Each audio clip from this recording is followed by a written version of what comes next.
नमस्कार सभी विद्यार्थियों का एक बार फिर से मेरे YouTube चैनल में।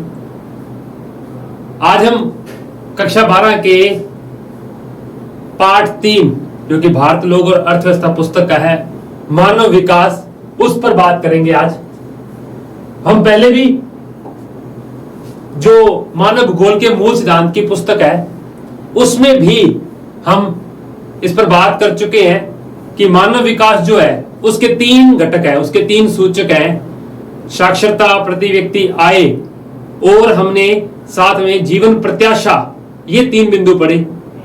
वहां हम मानव विकास की सामान्य अवधारणा पर भी बात करके आए कि मानव विकास के 4 उपागम कौन कौन से हैं।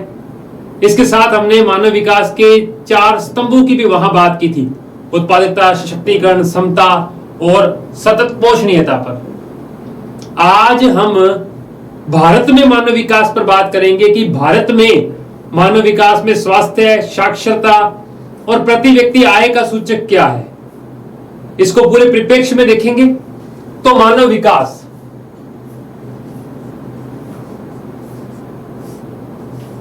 और मानव विकास का जो मेन बिंदु है वो 3 घटक है। हम पहले भी घटकों पर बात कर चुके हैं। सबसे पहला घटक है प्रति व्यक्ति आय, पर पर्सन इनकम। दूसरा घटक है जीवन प्रत्याशा और तीसरा घटक है साक्षरता। ये 3 मेन घटक थे मानव विकास सूचकांक के।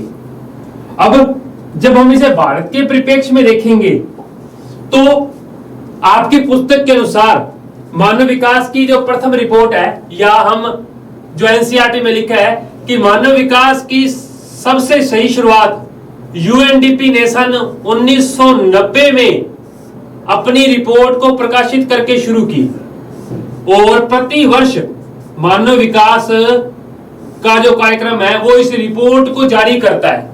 वो इस रिपोर्ट को क्या करता है? जारी करता है। अब जब हम 1993 की 1993 की मानव विकास रिपोर्ट की परिभाषा देखें कि प्रगामी लोकतांत्रिकरण और बढ़ता सशक्तिकरण मानव विकास के निम्नता के सूचक है, तो यह परिभाषा हमें याद रखनी है। परिभाषा क्या है? क्या प्रगामी लोकतांत्रिकरण, प्रगामी लोकतंत्रीकरण और प्रगामी लोकतंत्रीकरण और बढ़ता लोक सशक्तिकरण और बढ़ता लोक सशक्तिकरण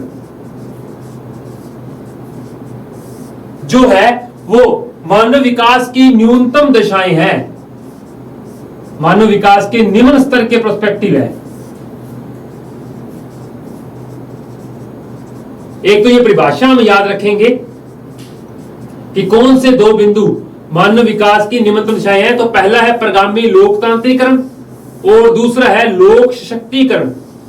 ये दोनों मानव विकास की न्यूनतम दशाएं हैं। इसके साथ इस रिपोर्ट में यह भी कहा गया, इसी 1993 की रिपोर्ट की बात कर रहा हूं, इसमें एक बात और ध्यान में रखेगी कि विकास जो है वो लोगों को ध्यान में रखकर होना चाहिए, ना कि लोगों के बीच विकास का बिंदु। यानी विकास की अवधारणा में जो जनता है, जो लोग हैं, वो केंद्र का बिंदु होने चाहिए। तो ध्यान रखेंगे, इसी रिपोर्ट के अंदर 1993 की रिपोर्ट में एक और परिभाषा दी गई कि विकास लोगों को केंद्र में रखकर बुना जाना चाहिए। विकास लोगों को केंद्र में रखकर बुना जाना चाहिए।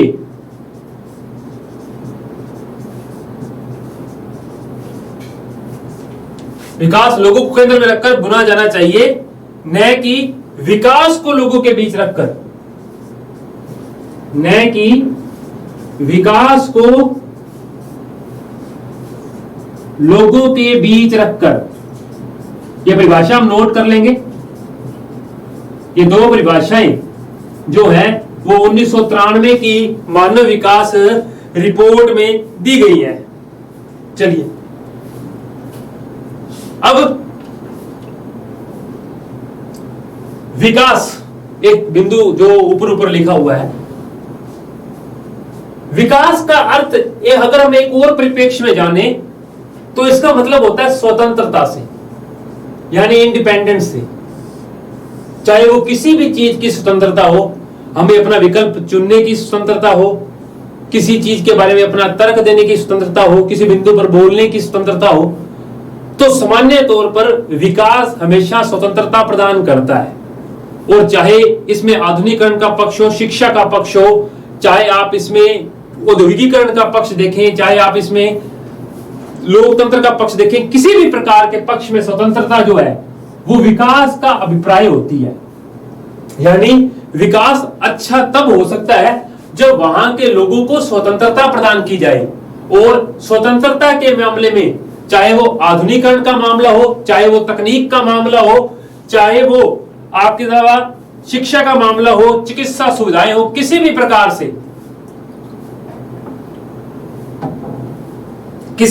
से जो है उसे विकास का प्रतीक माना जाता है। अब अगर किसी एरिया में मानव की मूलभूत आवश्यकताएं न्यूनतम स्तर पर है, कौन से स्तर पर है? न्यूनतम स्तर पर है, तो हम सिंपल सी बात जानेंगे कि उस एरिया का मानव विकास क्या नहीं है, अच्छा नहीं है। परंतु जैसे जैसे ये सुविधाएं या ये बिंदु जो है अच्छे तरीके से होते जाएंगे या उसकी सुविधाएं अच्छी होती जाएंगी, चाहे वो चिकित्सा हो, चाहे वो शिक्षा हो, चाहे बेरोजगारी की समस्या हो, ये सब बिंदु अगर कम होते जाएंगे या इनकी सुविधाएं अच्छी होती जाएंगी तो उसका मानव विकास जो है वो उच्च होता जाता है। ये हम ध्यान रखेंगे। अब मानव विकास का संबंध आप पर्यावरण प्रदूषण से भी ले सकते हैं, क्योंकि संसाधनों के अत्यधिक उपयोग ने मानव के सामने विकास को लेकर बड़ी बड़ी समस्याएं खड़ी की हैं, तो ये पर्यावरण से भी संबंधित है। और इसके 3 प्रमुख बिंदु हैं। चलिए एक और बिंदु पर बात करेंगे साथ में कि गिरावट जो आ रही है विकास में गिरावट के 3 पक्ष हैं।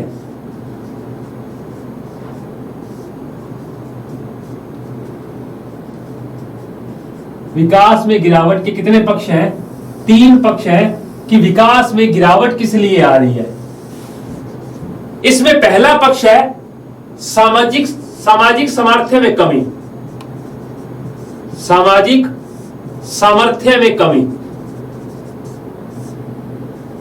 या इसमें आप विस्थापन भी देख सकते हैं। और सामाजिक जो बंधन है वो दुर्लभ होते जा रहे हैं। सामाजिक बंधन क्या होते जा रहे हैं? दुर्बल होते जा रहे हैं, कमजोर होते जा रहे हैं। पहला पक्ष ये है विकास में गिरावट का। दूसरा है पर्यावरणीय सामर्थ्य में भी कमी आ रही है। प्रदूषण बढ़ रहा है, धरती पर तापमान बढ़ता जा रहा है, जलवायु परिवर्तन हो रहा है, तो पर्यावरणीय सामर्थ्य में भी कमी आ रही है। दूसरा बिंदु इस परिप्रेक्ष्य में हम ये ध्यान रखेंगे। और तीसरा बिंदु है कि व्यक्तिगत सामर्थ्य है, यानी आदमी की जो स्वास्थ्य से लेकर जो बातें हैं, चाहे वो बीमारियां हो, व्यक्तिगत सामर्थ्य में भी कमी आ रही है। ये 3 चीजें विकास में गिरावट को दर्शा रही हैं। तो ध्यान रखेंगे कि पहली समस्या क्या है? सामाजिक सामर्थ्य में कमी, दूसरा पर्यावरणीय सामर्थ्य में कमी, और तीसरा व्यक्तिगत सामर्थ्य में कमी। आप बीमारियां भी ले सकते हैं, आप दुर्घटनाएं भी ले सकते हैं। ये 3 बिंदु विकास में गिरावट के पक्ष को संबंधित कर रहे हैं। अब आज हम भारत में मानव विकास सूचकांक पर बात करेंगे। अब तो पहले क्या बिंदु हमने पढ़े उस परिप्रेक्ष्य को देखेंगे कि 3 बिंदुओं पर मानव विकास संबंधित है और 1990 से ये रिपोर्ट शुरू हुई है और 93 की रिपोर्ट में 2 परिभाषाएं हैं और उसके बाद में हमने बात की कि मानव की मूलभूत आवश्यकताएं अगर निम्न होंगी तो विकास भी क्या होगा, निम्न होगा। और दूसरा, विकास को स्वतंत्रता के साथ जोड़कर देखा जाता है, चाहे वो तकनीक की हो, औद्योगिकीकरण की हो, किसी की भी स्वतंत्रता विकास के उच्च स्तर को प्रदर्शित करती है। तो दूसरे में हमने विकास में गिरावट क्यों आ रही है, इसके 3 पक्ष समझे। पहला, सामाजिक सामर्थ्य में कमी या सामाजिक बंधन कमजोर होते जा रहे हैं। दूसरा, पर्यावरणीय सामर्थ्य में कमी आ रही है और तीसरा, व्यक्तिगत सामर्थ्य में भी क्या आ रही है, कमी आ रही है। ये 3 बिंदु विकास में गिरावट को दर्शाते हैं। अब हम भारत में मानव विकास को देखते हैं।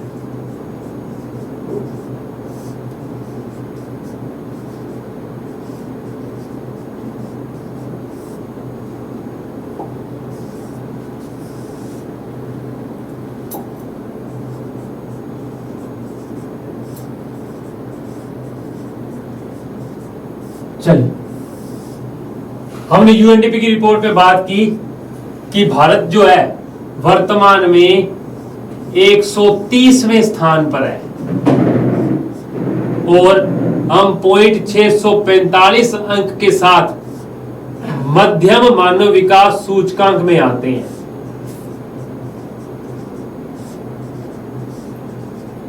पहले तो हमारा स्तर कौन सा है और हम विश्व स्तर पर कहां स्टैंड कर रहे हैं। तो पॉइंट 645 के साथ हम 130वें स्थान पर है और हम मध्यम मानव विकास सूचकांक में आते हैं। भाई, हम पहले भी बात कर चुके हैं, Norway, Germany, USA, United kingdom, ये कंट्री जो है मानव विकास सूचकांक में उच्च जो क्रम है उनके अंदर है। अब हम भारत में मानव विकास सूचकांक का निम्न स्तर पर गंभीर होना एक बहुत बड़ा विषय है। सामान्य तौर पर जिस देश में इतने धर्मों के लोग रहते हो, जिस देश में इतना तालमेल हो, जिस देश में बोलियां चेंज हो रही हैं, जिस देश में कृषि इतने बड़े स्तर पर हो रही है, जिस देश में 28 स्टेट अलग अलग प्रकार की लैंग्वेज बोलते हैं और जहां इतनी अधिक धरातलीय विविधताएं हैं, जहां एक और हिमालय है, एक और मैदान है, जहां मरुस्थल भी है, फिर भी हमारे देश का मानव विकास सूचकांक कम होना एक बड़ी चर्चा का विषय है। क्या सरकारें इसके प्रति सजग नहीं है? क्या मूलभूत आवश्यकताओं की कमी है? क्या वास्तव में संसाधनों की कमी है? ये सब बिंदु अपने आप में देखने लायक बनते हैं। क्या हम खुद इतने जागरूक नहीं हैं? क्योंकि आजादी के बाद से लेकर अब तक 75 साल हो चुके हैं और हमारी साक्षरता जो है वो 74% के आसपास है, अगर आप 11 की जनगणना के अनुसार देखें तो। और इसमें भी कई स्टेट ऐसे हैं जो 50% के आसपास ही बैठे हैं, जहां आधी आबादी ही साक्षर है और वास्तविक स्तर पर ये इससे भी गिरा हुआ है। जितना आंकड़ों में हमसे प्रदर्शित किया जाता है, ये उससे भी कहीं अधिक गिरावट का बिंदु है। चलिए, फिर भी हम आगे बात करते हैं कि क्या क्या प्रमुख चीजें हैं। चलिए, अब हम भारत के इसमें 3 पक्ष पर बात करेंगे। पहला है प्रति व्यक्ति आय और इसका संबंध यहां गरीबी से लिया गया है। गरीबी से ले लीजिए, चाहे आप इसे निर्धनता से माप लीजिए। दूसरा बिंदु वही भारत में मानव विकास सूचकांक का, इसको लिया गया है साक्षरता से। हम भारत में साक्षरता के स्तर को पढ़ेंगे। इसके अलावा तीसरा भारत में जो बिंदु है वो है स्वास्थ्य। जो 3 बिंदु है, परंतु भारत में प्रति व्यक्ति आय को निर्धनता, गरीबी या इसको आर्थिक संदर्भ में देखा गया है। तो हम भारत में इन तीनों बिंदुओं पर बात करेंगे कि प्रति व्यक्ति आय में क्या है। अब हम कुछ आंकड़े, कुछ डाटा, इनको क्रम से लेकर चलेंगे। तो पहले सूचक पर बात करते हैं, आर्थिक सूचक या प्रति व्यक्ति आय का सूचक भारत में मानव विकास का कैसा है। प्रति व्यक्ति आय के सूचक पर बात करेंगे। चलिए, इस पर बात करते हैं। कि 2011 और 12 में, आपकी किताब में जो आंकड़ा है 2011-12 में गरीबी रेखा से नीचे रहने वाले लोग जो हैं वो ग्रामीण क्षेत्रों में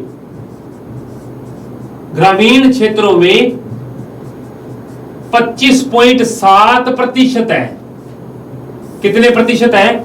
25.7% है। जबकि शहरी क्षेत्रों में ये 13.7% के आसपास है।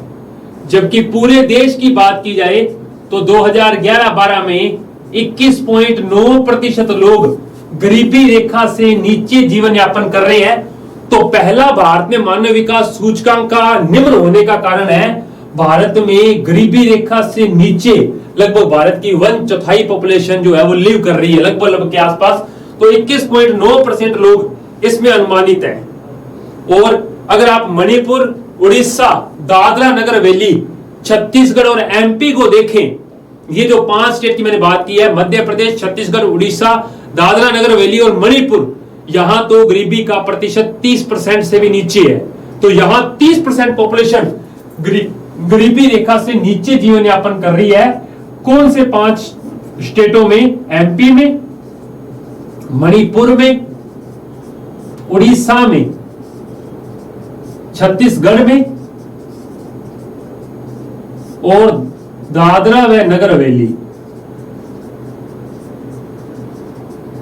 यहां तो 30% से भी नीचे जो लोग हैं जीवन यापन कर रहे हैं। जो पहला बिंदु ये है कि भारत में गरीबी रेखा से नीचे रहने वालों का जो जीवन यापन है वो उच्च स्तर का है। इसके अलावा अगर आप मिडिल स्टेट देखेंगे, गुजरात, हरियाणा, पंजाब, इनके पास का एरिया, या उत्तर प्रदेश, या नीचे थोड़ा सा महाराष्ट्र का एरिया, यहां 20% से कम है।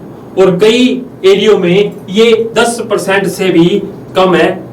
पंजाब के अंदर, आंध्र प्रदेश में, दिल्ली में, गोवा में, हिमाचल प्रदेश में, यहां 10% पॉपुलेशन ही गरीबी रेखा से नीचे जीवन यापन करती है। तो प्रति व्यक्ति आय का ये बिंदु है। दूसरा बात करते हैं स्वास्थ्य।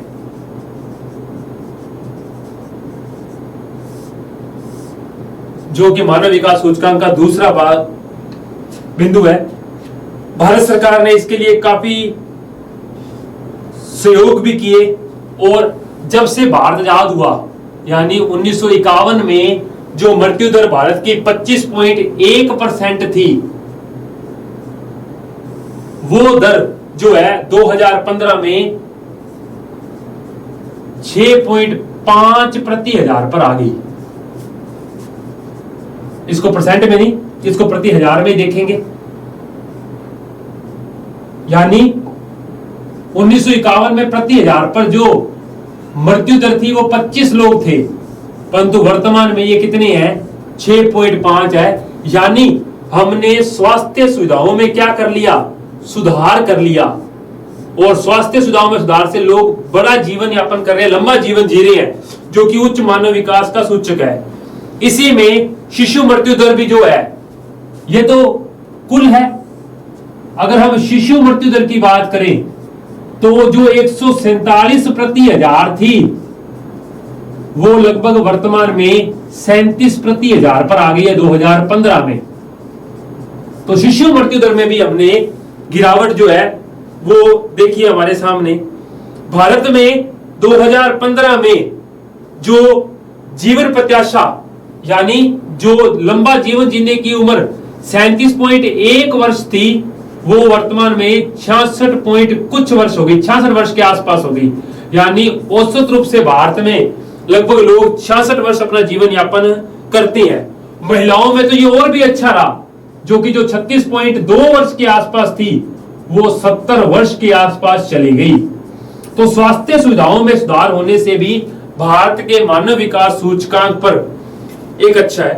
परंतु इसमें सबसे बिल्कुल जो काम जो गलत हुआ, वो हमने सबसे अधिक गिरावट जो है वो 0 से 6 वर्ष वाले वर्ग में देखी।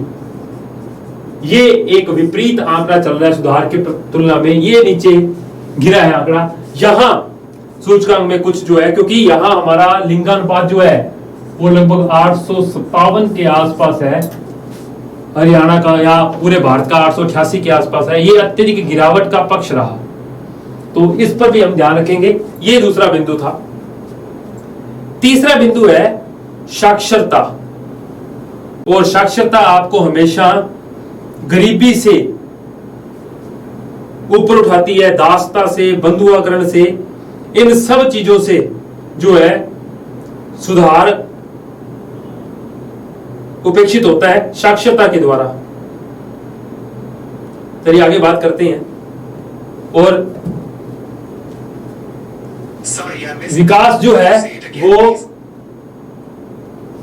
विकास जो है वो सामान्य तौर पर मुक्ति है। किन किन चीजों से?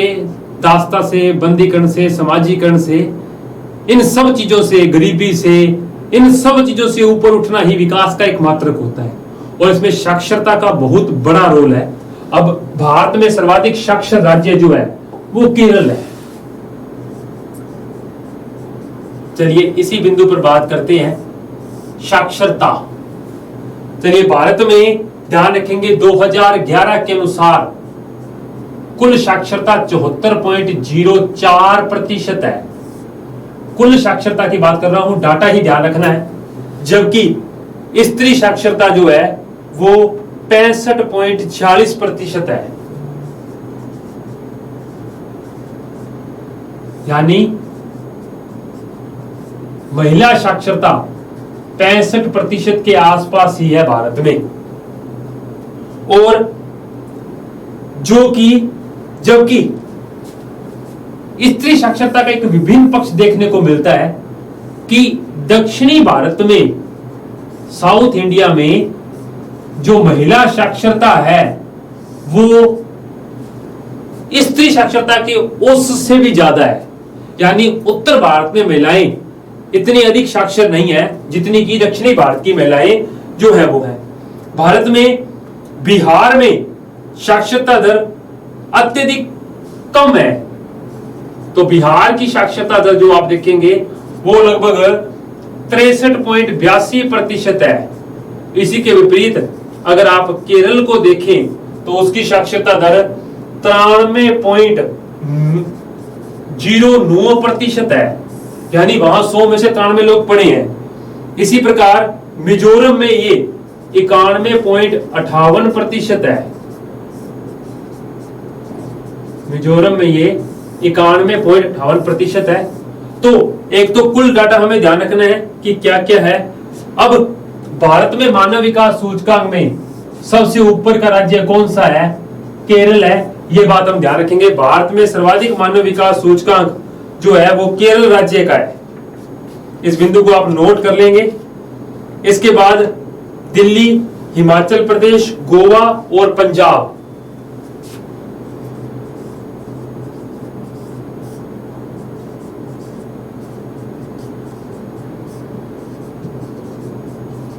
दिल्ली, हिमाचल प्रदेश, गोवा और पंजाब है।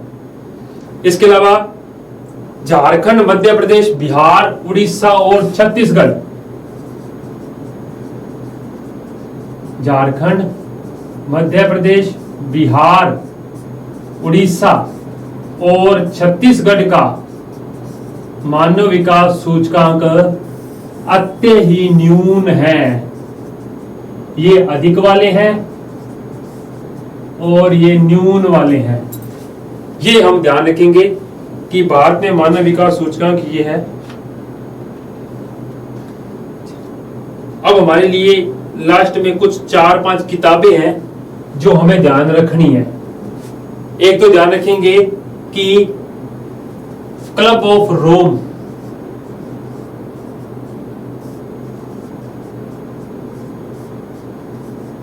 जिसने कि सबसे पहले मानव विकास सूचकांक की जो रिपोर्ट है, लिमिट्स टू ग्रोथ, सन 1972 में प्रकाशित की। शूमाकर, जिसकी पुस्तक है स्मॉल इज ब्यूटीफुल,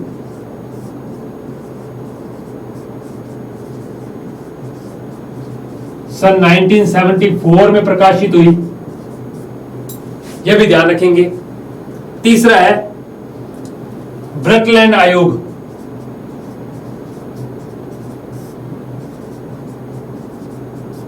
इसकी रिपोर्ट है आवर कॉमन फ्यूचर। इसकी रिपोर्ट है आवर कॉमन फ्यूचर, जो कि 1978 में प्रकाशित हुई। और लास्ट में है रियो सम्मेलन, जिसका पत्र है एजेंडा 21 1992 में। ये 4 मानव विकास सूचकांक या मानव विकास के प्रथम प्रयासों में से एक है। ये चारों हमें ध्यान रखने हैं कि कौन सी किस वक्त किस सन में प्रकाशित हुई है।